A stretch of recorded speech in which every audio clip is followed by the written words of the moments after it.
So, what's up mga kamital? Another day, another vlog na naman. So, update na po sa atong trabaho. So, kaning trabaho mga kamital, ligid ni basta-basta. Eh, ako lang yun isa. Huwag yung tao na akong mga libor ani. Sige po sa kakanaw ka na. Pero kung kira, ay solo man na to ang kwarta. Uhahay. Basta okay yun yung mong trabaho, daghay magkapasay mo nga mga tao mga kamital. So, mauna ni Ron. Open na po sa despikas sa atong naman. Bisag ulan-ulan na mga kamital. Alabak-bakan yun. So mabalhin na po taan mga kamital. Kanang gitabas na para dapat dito sa hagdanan na mga kamital. Ang naglisod dito ano ba?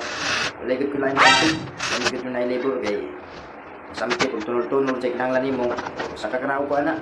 Magigapuyat na ko. Muli ay nagani ko ana ka tayo man. Sa adihang dapita gigamitan gyud na ko na PC. Kung siguro lang ba, pasig magbong. Lisod na. Pasig piangan pa ta. So, basig na ganahan di magpagaman ako anang mga kanabi, mga kamital. Kontak na ko. Ayaw ko kalimut sa pag-like and share and follow my Facebook account, mga kamital. Kwarta na sab. Uhahay.